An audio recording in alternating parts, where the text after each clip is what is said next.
Ninamshukuru Mungu sana sana kwa kuwa pamoja na nyinyi katika ibada hii ya leo katika kanisa la Libina Christian Center. Bwana atusaidie. Kweli nilisoma na baba, mtu ambaye nilimpenda sana. Nilimpenda sana rafiki yangu kutokana na jinsi ambavyo tulikuwa tunakaa naye chuoni na jinsi ambavyo alipenda watu. Alitaka kila mwanafunzi awe rafiki yake. Bwana atusaidie. Kwa hiyo ninapoona najisikia vizuri sana kama niko tuna yeye. Mungu akubariki mchungaji. Mungu awabariki vijana wako. Mungu awabariki kanisa lako. Amen. Kwa hiyo tunajisikia vizuri sana asubuhi ya leo kuwa na ninyi. Juzi nilipoingia hapa Arusha, mara nyingi nilipanga kwamba nitakuja lini kumuona mama. Lakini kweli nilishindwa. Nimepanga kuja na mke wangu, nimepanga kuja na marafiki zangu, nikashindwa kabisa. Lakini jana alikuwa namuuliza Mungu, hivi niabudu wapi? Niende tu niabudu. Baadaye nilisikia niabudu hapa. Amen. Sasa Pigie Yesu makofi. nikawa nafikiria, hivi kutafuta namba ya mama, mimi nimepoteza simu kama 2 hivi. Hamna namba. Sasa nikasema nitapataje namba ya mama? Baadaye nikamtafuta Daima, yule shemeji yangu ambaye amekuwa na ninyi hapa. Ndio akanirushia namba, nikawasiliana na mama. Amen. Nikasikia amani.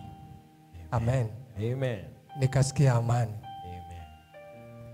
Nimefurahia sana kuona mabadiliko makubwa kwenu pia. Wakati nilipokuja hamkuwa mna vyombo, mlikuwa na speaker moja. Hamkuwa mmeweka tiles.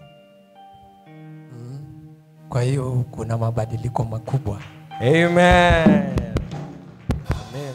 Haleluya. Amen.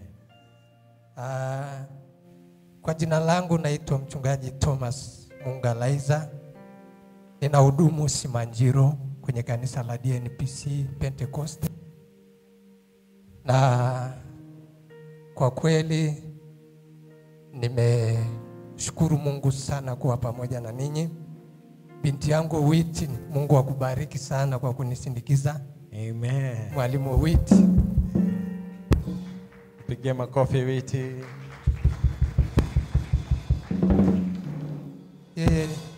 Yeye ni mwalimu haya, kwa hiyo anafundisha shule. Na nilipomwambia nataka kwenda kwa rafiki yangu, utanisindikiza mwanangu? Tutaenda baba, usijali. Bwana atusaidie. Kwa hiyo ninamshukuru sana sana. Bwana atusaidie. Wakati nilipokuwa nafikiria niseme nini, pamoja na elimu yangu ya miaka 3 chuoni, kuna miaka mingine 2 chuoni, lakini natamani Bwana uwaga anisaidie. Nini inahitajika kwenye kanisa lake? Bwana atusaidie. Kwa hiyo nilipokuwa nafikiria sana, ndipo nilipopata sauti inaniambia kuongozwa na Roho Mtakatifu. Hii ni mada ambayo unaweza kuandika kama unaandika. Kuongozwa na Roho Mtakatifu. Nilipata Zaburi ya 84 mstari ule wa 1 mpaka wa 7. Tasoma tu mstari 7 tu kwenye hii Zaburi. Lakini nimeandika mada kuongozwa na Roho Mtakatifu. Amen. Nisome hii Zaburi. Vile inasema, maskani zako zapendeza kama nini, Ee Bwana wa majeshi, nafsi yangu imezionea shauku nyua za Bwana.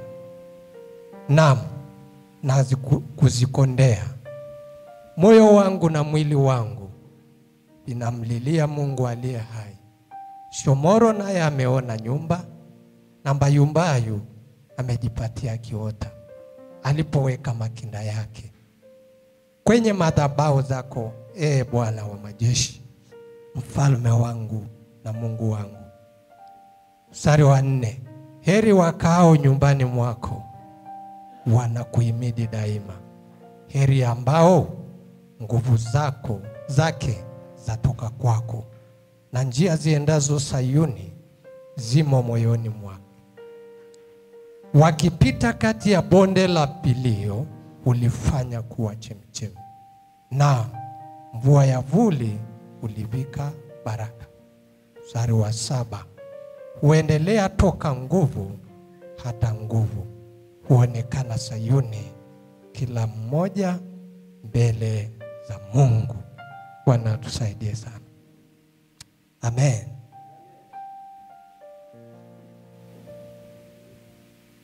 Labda niseme utangulizi. Tunaposema habari za Zaburi, kuna waandishi wengi kwenye Zaburi. Kuna Zaburi za Daudi ndio nyingi, kuna Zaburi ya Musa, kuna Zaburi ya wana wa Asaf, kuna Wakora, wana wa Kora, na wengine wengi ambao wameandika Zaburi. Lakini Zaburi ya 84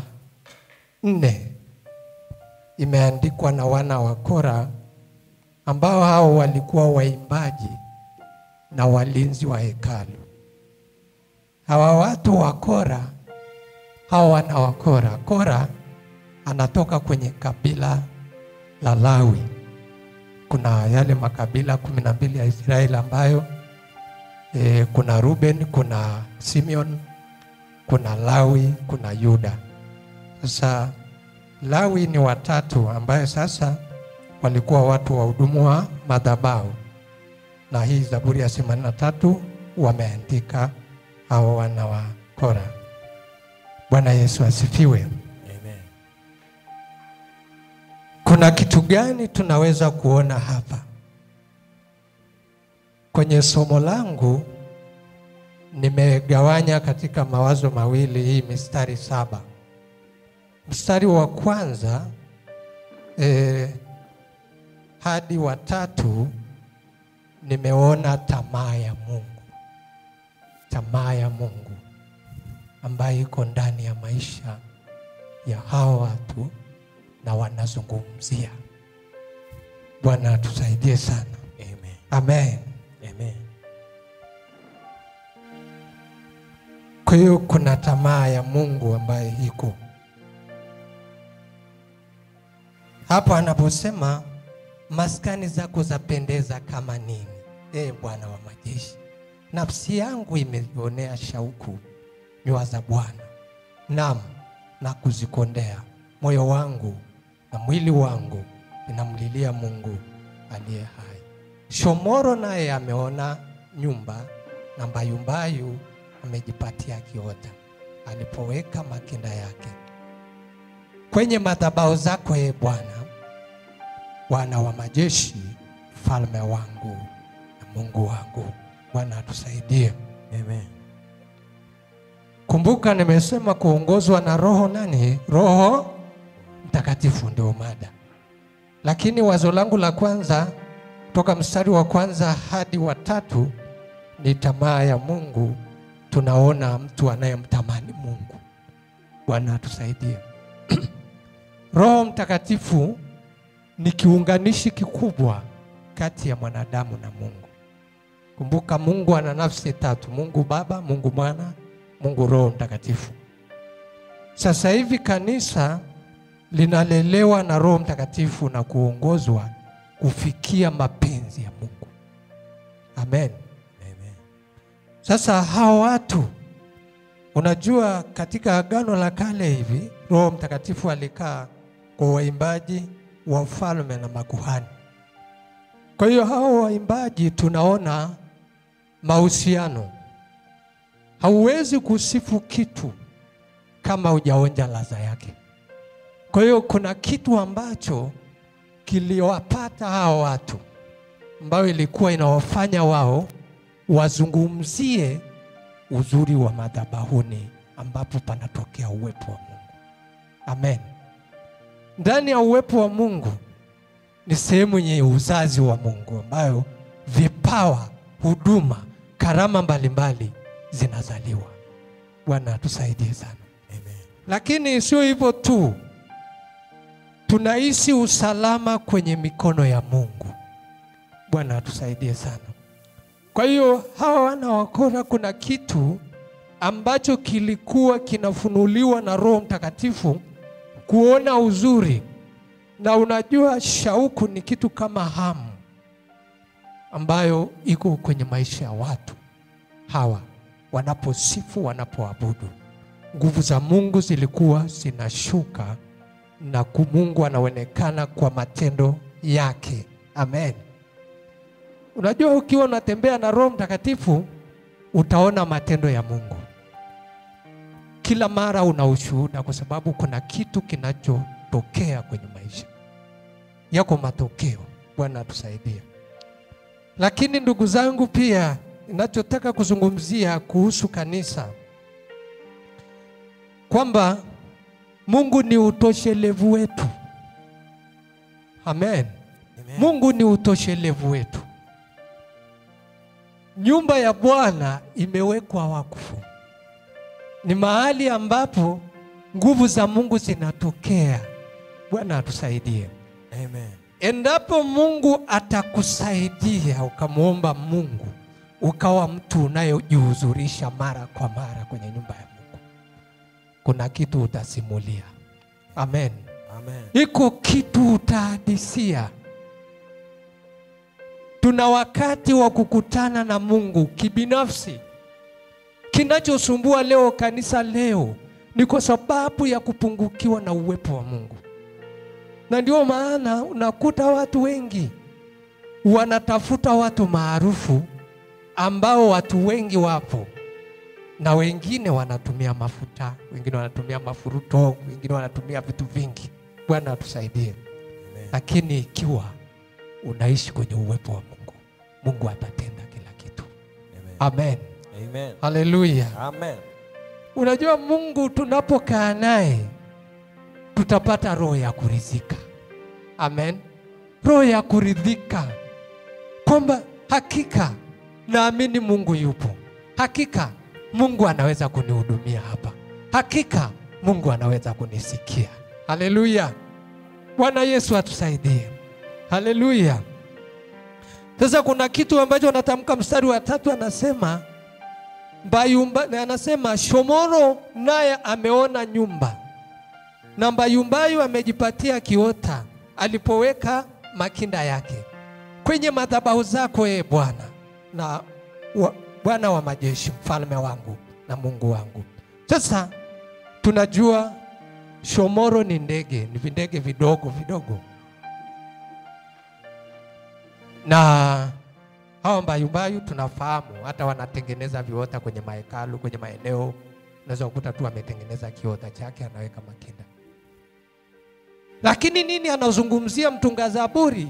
Ni yale mahudhurio ya yule ndege kwenye kiota chake. Bwana atusaidie. Amen. Ni yale mahudhurio anahudhuria kila mara pale. Kuna watoto wake. Na mahali ambapo ibada inafanyika, kuna nguvu za Mungu zinazojihudhurisha. Mtu aliyefungwa, mtu mwenye tatizo anapata jibu la shida yake. Bwana atusaidie. Mahali penye Roho Mtakatifu pana matokeo. Ni vizuri tutafute, tujazwe Roho wa Mungu. Amen. Roho wa Mungu, watu wajae Roho. Wakati Roho Mtakatifu anahudhuria kwenye maisha yetu, tunapata utoshelevu. Tunaweza kutengeneza ibada yenye maana. Tunaweza kufanya mapenzi ya Mungu. Bwana atusaidie sana. Amen. Amen. Amen. Bwana Yesu atusaidie. Amen. Kwa hiyo tunapoona jinsi gani pia anakubali gharama ya kukaa kwenye nyumba ya Mungu. Bwana atusaidie. Amen. Anaposema nafsi yangu, roho yangu pia vinakulilia. Vinakulilia. Nini anatamani? Mahusiano. Amen. Amen. Mahusiano. Mahusiano. Urafiki. Najua hili somo lilipeleka mahali nikawa nakumbuka siku moja Yesu alipoenda kwenye kaburi la Lazaro. Kwa mara ya kwanza naona Yesu analia. Na Wayahudi anaona jinsi gani alipompenda. Ukijitoa kwa Mungu atakupenda kiasi kwamba atakukaribia kiasi ambacho si cha kawaida. Bwana atusaidie. Amen. Amen. Hallelujah. Amen. Ni Roho Mtakatifu anaweza kukuonyesha thamani ya Mungu. Amen. Dunia ina vitu vya thamani vinavyotuvuta kutoka kwenye uwepo wa Mungu.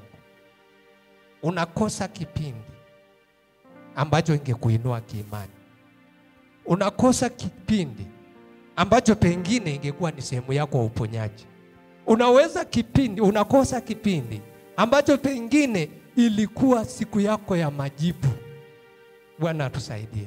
Amen. Sasa Roho Mtakatifu anapokuwa ndani ya maisha yetu atatuonyesha thamani ya nyumba ya Mungu. Amen. Amen. Hallelujah. Amen. Thamani ya nyumba ya Mungu ni mahali Mungu anatatulia kila tatizo. Kila tatizo. Ni mahali ambapo naweza kuondoa kila mzigo unaonisumbua. Unajua kuna kuombewa na kuna kuomba.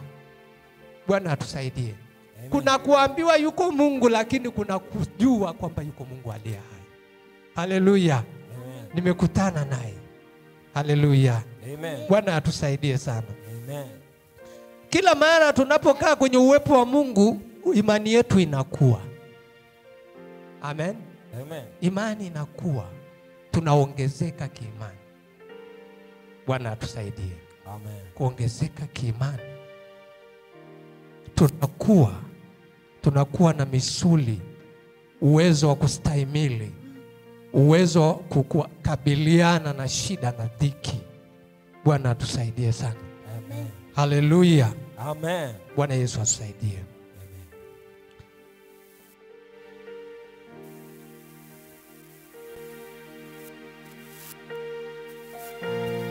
Tunaenda hapa kwenye wazo la pili hapa.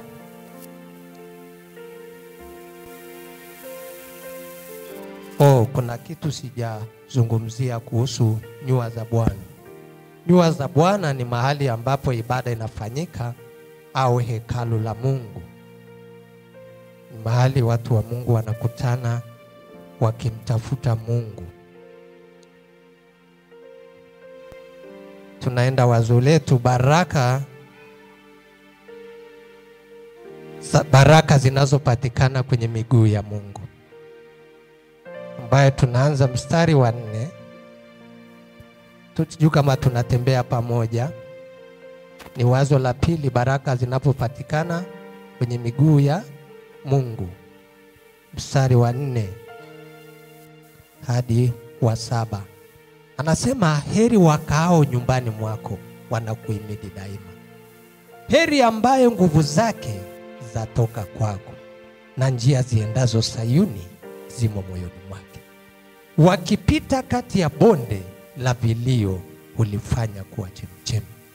Naam, mvua ya vuli hulipika baraka. Huendelea toka nguvu hata nguvu, huonekana Sayuni, kila mmoja mbele za Mungu. Bwana atusaidie sana. Amen. Mwandishi anasifu watu wanaodumu kwenye nyumba ya Mungu.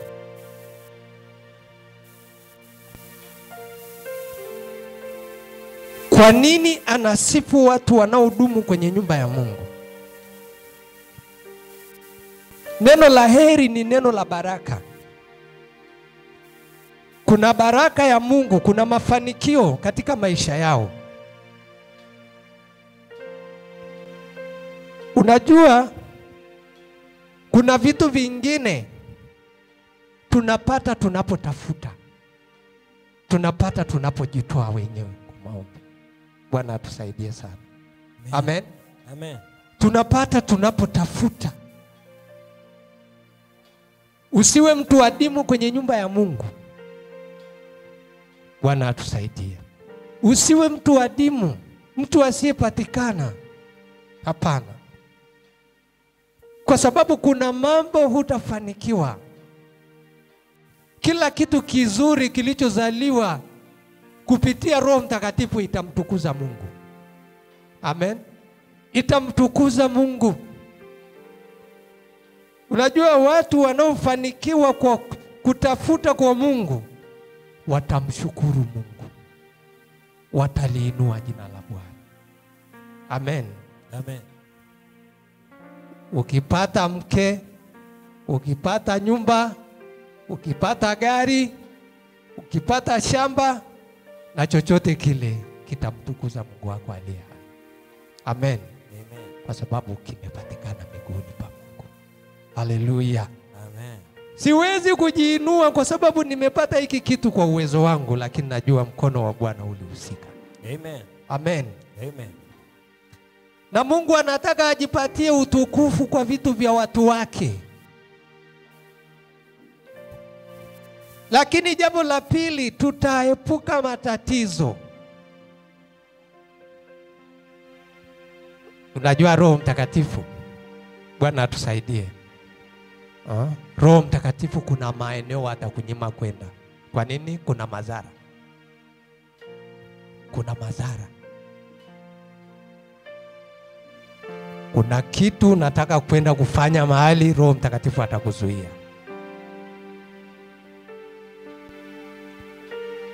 Kwa hiyo tunapokaa kwenye nyumba ya Mungu, tuna mafanikio makubwa ya hali yetu ya kiroho pia, sababu kuna macho ya kiroho. Yako macho ya kiroho. Bwana atusaidie. Tunaweza kuona vitu. Kabla ya vita havijatokea, sisi tulisema hali hii, yani tulianza kuomba Mungu. Na kuna jambo tuliona kabisa inatokea hii. Tukalala kwenye nyumba ya Mungu, tukaomba Mungu. Kamwambia mama, hautasafiri wiki zilizokwenda, tutakuwa tu tunagaragara kwenye nyumba ya Mungu. Bwana atusaidie.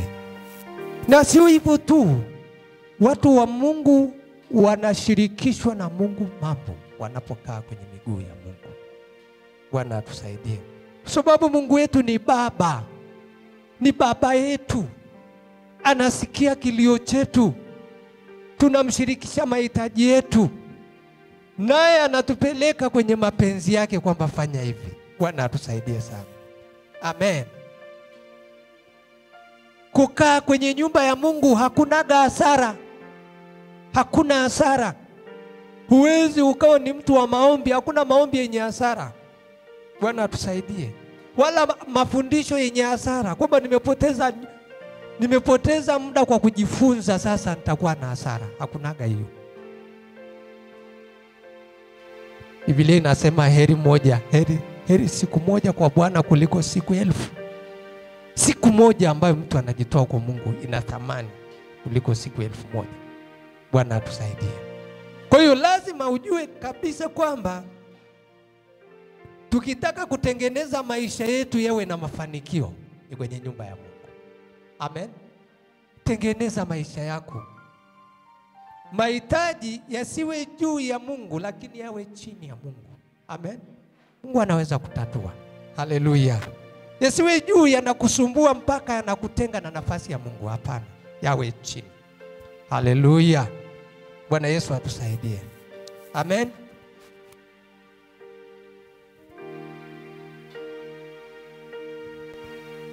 Sikiliza tena mstari wa 5 nasema, Heri ambaye nguvu zake zatoka kwako na njia ziendazo Sayuni zimo moyoni mwake. Tunajua duniani kuna nguvu nyingi. Ziko nguvu nyingi duniani. Ukiona watu wanafanya chochote, wana nguvu wanazotumia. Kuna nguvu za uchawi, kuna nguvu za kupata mali, kuna nguvu za kupata vitu vingi, kuna nguvu wanaotumia kupata madaraka. Ziko nguvu nyingi. Lakini Biblia inatuambia heri ambaye nguvu zake zatoka wapi? Kwako. Bwana atusaidie sana. Zinatoka kwako. Lazima tujikusanyie nguvu kwa ajili ya kushinda. Bwana atusaidie. Hivi nikuambie siri moja. Yesu atakusamehe dhambi zote, lakini sio majaribu. Huwezi kusamehewa majaribu. Bwana atusaidie. Unajua hiyo? Huyu ni mchungaji anapitia, na mimi napitia. Bwana atusaidie.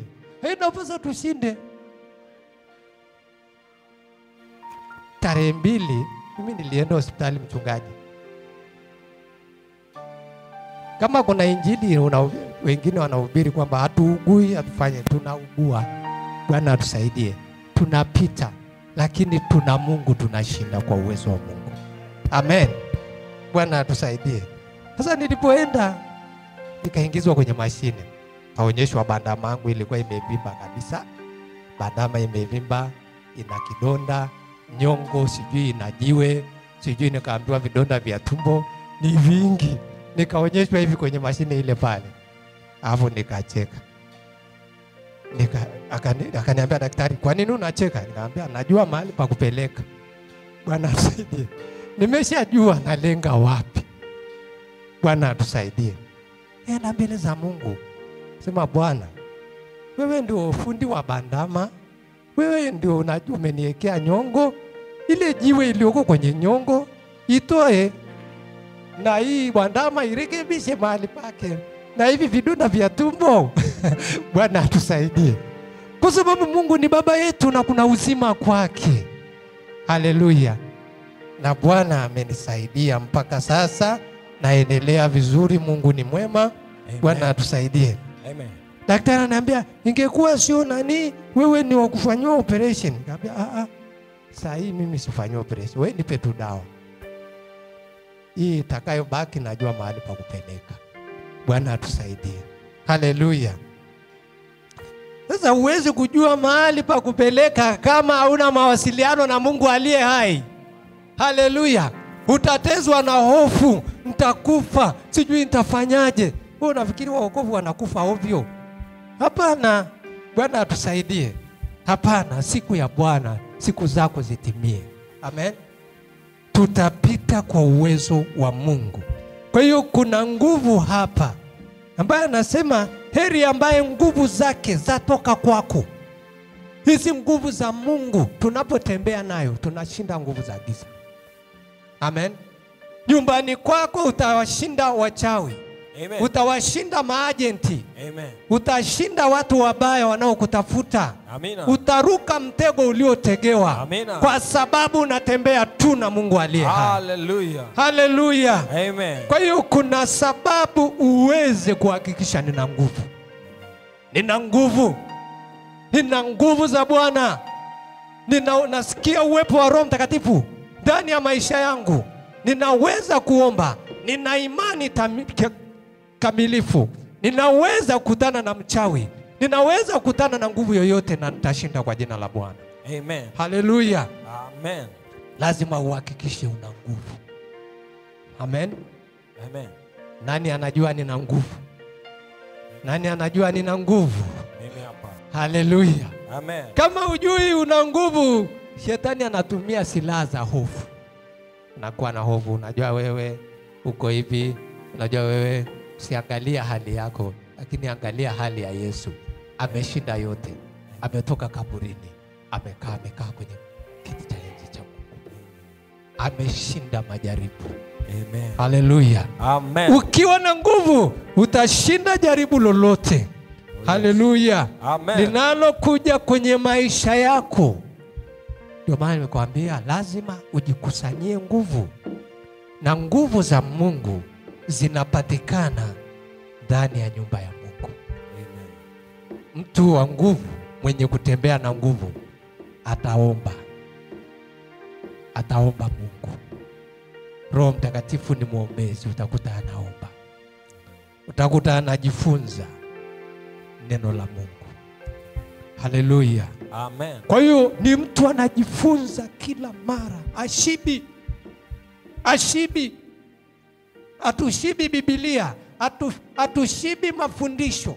Kila mara natamani kuongezeka, tunaongezeka. Kwenye nyumba ya Mungu tunaongezeka. Tunakuwa, tunapanuka, tunakuwa na uwezo wa kubeba mizigo. Bwana atusaidie. Amen. Haleluya. Amen. Wakati mwingine tunakutana na mambo. Mtoto ameugua, mchungaji yuko wapi jamani? Kapepo tu, mtu kameanguka na mapepo. Mchungaji atakuwa wapi? Sijui amekutana na nini. Wewe jamani, mchungaji wangu. Bwana atusaidie. Amen. Inafika mahali unasema mimi naweza kwa jina la Bwana wa majeshi. Haleluya. Amen. Yuko Yesu ambaye nimefundishwa na mchungaji, kumbe anapatikana saa zote. Milango yake haifungwi. Yuko anapatikana. Yuko hai. Naenda kwenye nyumba ya Mungu kwa ajili ya jambo hili na utashangaa Mungu atatenda. Amen. Bwana atusaidie. Haleluya. Amen. Kwa hiyo tafuta nguvu ili uweze kushinda, kwa sababu dunia tulionayo ina nguvu inayotembea nayo. Amen. Unajua duniani uwepo ulioko ni uwepo wa dhambi. Lakini tunapokuja mbele za Mungu, Roho Mtakatifu anavua ule uwepo mbaya. Anakuvalisha uwepo wa Mungu ambaye utatafakari kikazi ya Mungu na mambo ya Mungu. Haleluya. Amen. Lakini pia tutakuwa watenda kazi. Tutafanya kazi ya Mungu tukiwa na nguvu. Amen. Kwa sababu tutawaombea watu wenye shida na Mungu atawasaidia. Tutaombea watu wenye mapepo na Mungu atawasaidia. Haleluya. Kwa sababu tuna nguvu. Tukiwa na nguvu, watu watafunguliwa. Tukiwa na nguvu, tutahubiri Injili.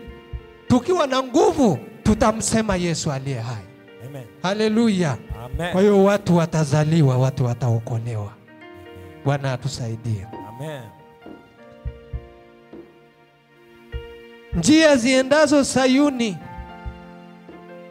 Sayuni ni mji wa Mungu. Kila mara tutaambiwa maisha yetu sio hapa tu, lakini yako maisha mengine. Amen. Amen. Tutatengeneza maisha yetu. Tutatengeneza maisha yetu. Tahakikisha mimi ni mtakatifu, kwa sababu najua nasafiri. Tatengeneza maisha. Bwana atusaidie. Zamani tukiwa kwenye dini,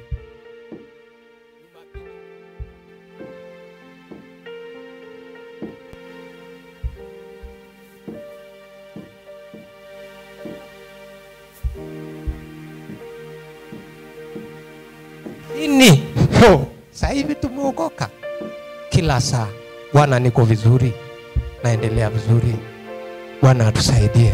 Parapanda ikilia, Yesu akinitaka, niko vizuri. Bwana atusaidie. Huyu ndio mtu ambaye njia za kwenda kwenye mji wa Mungu viko vizuri kwake, ziko kwenye moyo.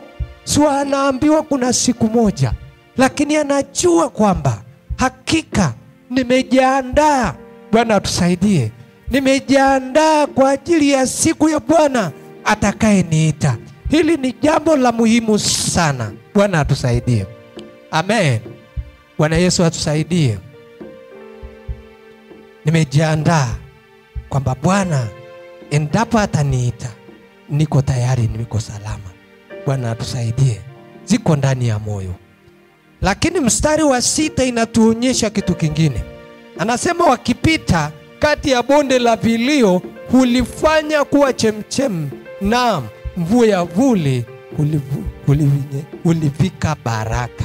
Huu mstari wa 6. Tunapindua ziki kutokana na nguvu za Mungu. Watu waliobarikiwa, hata tukiishi jangwani, hata tukiishi wapi, baraka na neema ya Mungu itawatembelea watu. Bwana atusaidie. Haleluya. Amen. Unajua mahali mimi naishi, ndugu zangu, ilikuwa nimeitwa na wachungaji sijui wangapi. Mchungaji, achana na hiyo kazi kabisa. Umeenda kukaa jangwani, unakaa hapo kabisa, hamna maji. Ndio moja ya maji unanunua 700. Utaishije hapo? Toka kabisa, haifai. Ondoka mchungaji pale. Nikimuuliza, Roho Mtakatifu ananiambia kaa hapo. Nimekuleta ili ubariki ile nchi. Ni nyumba za nini? Zilikuwepo nyumba za fulusuti. Maana yake nyumba zilizofunikwa na majani. Ukiwasha moto ile nyumba, mchungaji, unaungua moja. Inaungua moja kwa moja. Lakini wakavuka hapo, wakaja kwenye tembe. Tembe maana yake ni nyumba. Kuna Waira hapa. Na Waira. Hakuna mtu Mbulu labda ndio tanielewa. Sasa kwenye zile tembe inajazwa udongo juu. Yaani ile ikianguka ni kama mgodi imekuangukia. Nikasema, Mungu wa Israeli, umenileta hapa ili nifanyeje? Lakini ashukuriwe Mungu wa mbinguni. Amen. Kwa sababu leo hata ukija inawapa watu matumaini kwamba hapa watu wanaweza kuishi. Amen. Haleluya. Amen. Mtu wa Mungu aliyeokoka anaishi maisha mazuri ya kiroho ni baraka kwenye eneo lolote lile. Haleluya. Bwana atusaidie. Ni baraka. Kwa hiyo unaweza kugeuza mahali palipolaaniwa pakawe mahali pa kuzaa mazao. Haleluya. Unaweza ukageuza jangwa ikawa bustani ya Mungu. Amen. Kwa sababu baraka za Mungu hakuna mahali itazuia kuingia. Haleluya. Wewe ndiye baraka wa kwanza kabisa. Hallelujah. Na ukiokoka umebarikiwa. Amen. Mtu yoyote asiende kuambia umelaaniwa, sijui na laana ya mababu na nani na nani. Bwana atusaidie. Amen. Hakuna. Kisha ukoka, laana zote Yesu amemaliza msalabani. Amen. Amen. Bwana atusaidie. Bonde la vilio, tunapoingia mahali penye huzuni, tunaondoa, inageuza. Kanisa linaweza kugeuza mazingira. Bwana atusaidie. Inaweza kugeuza. Inaweza kugeuza chochote. Maombi yetu tunapoingia, tunapoomba Mungu, tunapomtafuta Mungu, kuna uwezekano Mungu akafanya mambo makubwa katika maisha yetu. Bwana atusaidie sana. Amen. Lakini kuna faida, kuna matokeo ya kukaa kwenye nyumba ya Mungu. Anasema huendelea kutoka nguvu, hata nguvu huonekana Sayuni, kila mmoja mbele za Mungu. Bwana atusaidie. Kwenye mstari huu wa 7 anasema wanaongezeka nguvu. Amen. Haleluya. Amen. Kuongezeka nguvu, hata nguvu. Unapoongezeka nguvu, maana yake utawaangusha wafalme, utawaangusha wakuu wa giza, utaangusha roho zinazosumbua eneo. Bwana atusaidie. Kuna roho zinazosumbua eneo, matukio ya mara kwa mara yanayofanana, maana yake utaangusha, kwa sababu una nguvu ambazo si za kawaida. Lakini anasema huonekana Sayuni, kila mmoja mbele za Mungu. Bwana atusaidie. Najua jamani, usije kwenye nyumba ya Mungu ili mchungaji akuone. Tamani Mungu akuone. Haleluya. Kitu nagundua kwenye makanisa, kuna watu wa mchungaji. Mchungaji kama hayupo, Bwana atusaidie. Ni shida. Haleluya. Lakini mimi natamani watu ambao ni wa Mungu sana, wale watu hata kama sipo kanisani utakuta wananena kwa lugha, wanaendelea kuniombea. Amen. Wanaombea kazi ya Mungu. Amen. Wanatumika kama wakati nilipo. Amen. Bwana atusaidie. Amen. Usitumike kwa sababu sasa unataka mchungaji akuone. Tumika Mungu akuone. Haleluya. Mungu wa mbinguni akuone. Kuna mambo Mungu anaweza kufanya. Najua kuna kanisa letu liko eneo la Mererani. Siku moja nikawa napokea ushuhuda. Kuna bibi mmoja alikuwa anafuta madirisha. Huyu bibi mikono yake ilikuwa imekaa, hawezi kufuta, lakini anasema wacha tu nifanye. Ilifika siku moja mikono anataka kufuta hivi, mkono umeenda moja kwa moja. Hallelujah. Ikanyoka. Amen. Lakini ana miaka kanisani.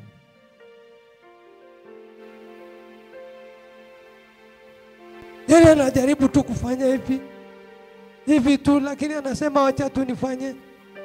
Akijaribu kupanda kiti paka anatetemeka na mikono haifiki, lakini anatamani tu afanye. Siku moja sijui ni nguvu ya Mungu ikashuka, mkono wake umenyooka. Amen. Ukidumu kuna jambo ambalo Mungu atalifanya. Hallelujah. Haleluya. Amen. Sio kila kitu ni maombi, lakini matendo. Tumika. Amen. Amen. Tumika kwenye nyumba ya Mungu. Fanya Mungu akuone. Ukifanya huduma Mungu akuone, hutaacha. Bwana atusaidie. Na hakuna mtu anaweza kukuachisha, kwa sababu unafanya kwa sababu ya Mungu. Amen. Haleluya. Amen. Haleluya. Amen.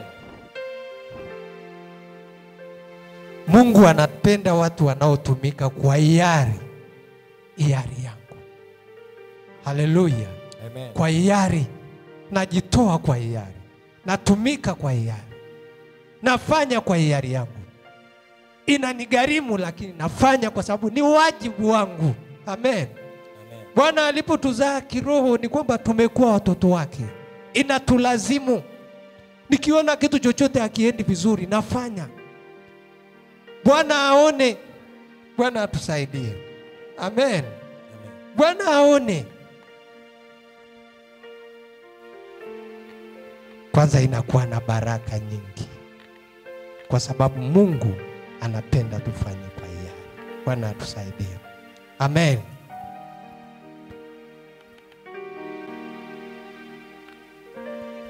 Ongezeko la nguvu ni la muhimu kwenye maisha ya muamini. Ongezeko la nguvu. Ongezeko la nguvu kwenye maisha ya muamini ni jambo muhimu sana. Bwana atusaidie. Ni jambo muhimu, kwa sababu utasababisha kazi ya Mungu kupanuka unapoongezeka nguvu. Ni uwezo unaoongezeka kwenye maisha ya mtu. Uwezo wa ufahamu, uwezo wa uelewa, uwezo wa kuwajibika. Bwana atusaidie. Hili ni jambo la muhimu sana sana sana sana. Amen. Amen. Bwana Yesu atusaidie. Amen. Kwa hiyo kuna sababu tuweze kuangalia, mimi naongezeka nguvu au napungua? Wangapi wanajua naongezeka au napungua? Wakati mtu anapungua, alikuwa muombaji, haombi. Alikuwa anahudhuria vipindi, hahudhurii. Alikuwa ni mtu anapenda kufanya kazi fulani, inafika mahali anasema, mbona ni mimi tu? Mbona sioni fulani? Bwana atusaidie. Amen. Wanaotaka Bwana awaone huwa angalii watu, anaangalia Mungu. Amen. Bwana atusaidie. Amen. Nataka nikuachie hii. Je, unajua kama unapungua nguvu au unaongezeka? Je, unajua kama unaongezeka nguvu au unapungua? Hiyo ni ya kwako mwenyewe sasa. Ujue kama unaongezeka au unapungua. Lakini mimi nakushauri ni heri kama ungeongezeka nguvu. Bwana atusaidie sana. Haleluya. Amen. Naenda kumaliza eti. Haleluya. Amen. Naenda kumaliza. Kuna ishara ya Roho Mtakatifu ndani ya maisha yako? Ni vizuri kuangalia hilo. Tumejifunza hapa kuongozwa na Roho. Lakini wazo letu la kwanza ilikuwa ni tamaa ya Mungu kwenye maisha yetu. Lakini wazo letu la pili, baraka zinazotokea kwenye miguu ya Mungu. Kwamba kuna baraka zinazotokea kwenye miguu ya Mungu wakati mtu anamtafuta Mungu. Ataongezeka, huduma yake itadhihirika. Nimesema kwenye uwepo wa Mungu ni mahali kwenye uzao wa Mungu inazalisha vipawa na huduma na karama. Lakini jambo la mwisho kabisa, naomba tusimame. Hili ni jambo la mwisho kabisa, tusimame. Simama tu hapo ulipo kama hauna nini.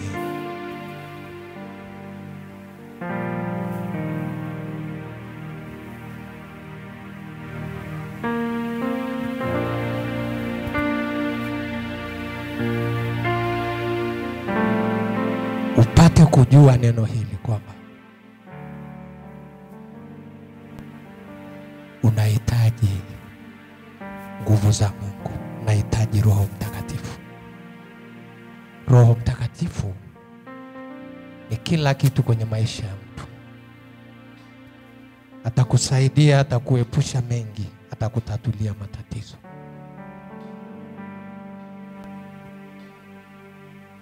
Naomba funika tu macho yako. Baba wa mbinguni, niko hapa Bwana.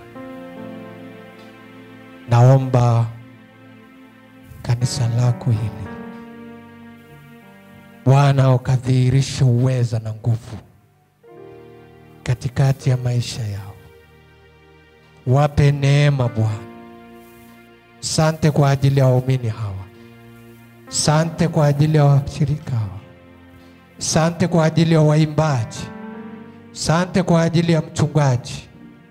Bwana, Roho Mtakatifu apate kuhudumu katikati yao Bwana. Waongoze na kuwasaidia Bwana. Wape kukua, wape kuongezeka, wape kushinda. Mkono wako ulio hodari wenye nguvu upate kuonekana katika maisha yao. Amen. Bwana akubariki. Amen. Tumpigie Yesu makofi. Fanya mikakati, Bwana akubariki. Amen. Amen. Tumpigie mtumishi wa Mungu makofi. Pigie mtumishi wa Mungu makofi mengi. Hayo makofi hayatoshi. Pigie mtumishi wa Mungu makofi. Amen.